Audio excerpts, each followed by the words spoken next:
Me voici sur notre robe, faite de rubans et de fils, selon une archive de la maison Vermont, qui doit dater des années 30. Vous avez ici les manches. Elles sont composées d'un ruban teint par nos soins, parce que Maria Gracia voulait une couleur plutôt chère, vraiment peau. Et pareil pour le fil de fond, qui est un ton de marron poudré, pour effectuer tous ces points de broderie. Sonia Pomaya nous font des petits points d'araignée. Une sorte de canage. On a des canages, on a des fils croisés, des fils noués. Contrairement à une broderie classique, on lance des fils. C'est une sorte de macramé, comme un tressage. C'est comme un peu des jours, vous savez. Autrefois, on tirait les fils et on les nouait. C'est un peu un esprit aussi d'une broderie blanche. Ce qu'on faisait sur les draps ou sur les oreillers. Leur appellation vient aussi d'une technique plus ancienne.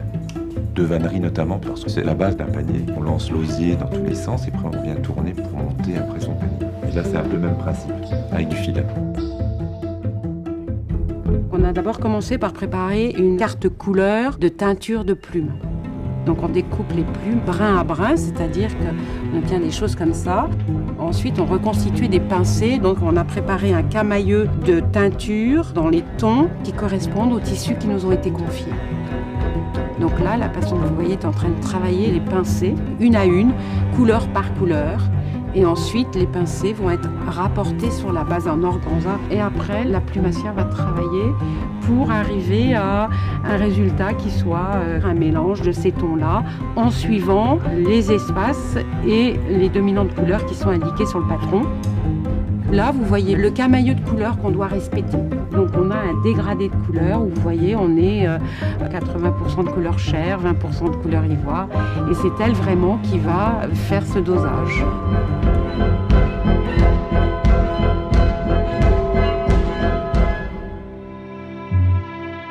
L'idée de base sont deux archives complètement différentes. Il se trouve que c'est la même époque. Là, c'était à l'époque de mon arrière-grand-mère, c'est-à-dire 1910 environ. On va retrouver ce travail-là de petites perles et puis ce travail d'incrustation de satin. Et il va falloir les réinterpréter pour qu'on puisse tout mettre sur la même robe pour imaginer que le tissu continue, pour qu'ils le prennent en couture. Donc là, on est sur un pan de la jupe qui est donc brodé sur tulle, double tulle. D'abord, vous avez une incrustation qui est faite sur un tulle. On met le tulle, on met le satin en dessous, on fait un point et après on découpe pour qu'il reste que le satin.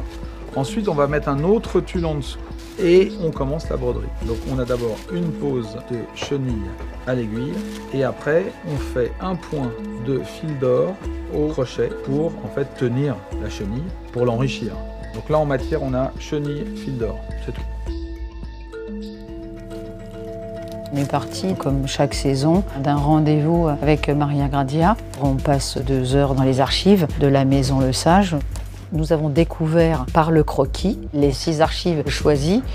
Et bien là, on prend conscience que ça va nous demander un travail très important quant à la recherche des fournitures, des couleurs et bien évidemment de l'assemblage.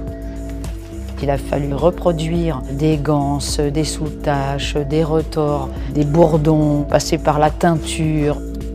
L'idée, c'est de peindre pour coordonner l'ensemble des couleurs et qu'on ait cet effet ancien et donc se rapprocher au maximum des archives. Essayer de faire vivre des archives une centaine d'années au présent, ça demande forcément beaucoup de recherche pour retrouver ce que l'on va trouver ici. Assembler les ganses, faire des nœuds, bon, c'est pas la broderie d'aujourd'hui.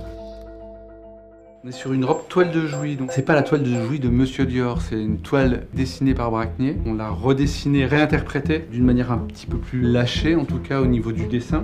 Et il y a beaucoup d'interventions d'animaux. Il y a des éléments de basse-cour, très pastoral en fait, je dirais, avec toujours une espèce d'axe central qu'on va retrouver en répétition de 1, 2, 3, 4, 5, 6, 7, 8, 6 panneaux, pardon. On l'a recolorié en 2 coloris, le sépia et le nude. Donc une fois qu'on a dessiné à la main les éléments au trait pour cet effet gravure, les petites fleurs vont être répertoriées. On utilise une technique qui est inspirée de la frivolité. C'est une technique qui se fait à la main avec des séries de petits nœuds. Partant d'un fil, on va mélanger plusieurs fils et on va les nouer.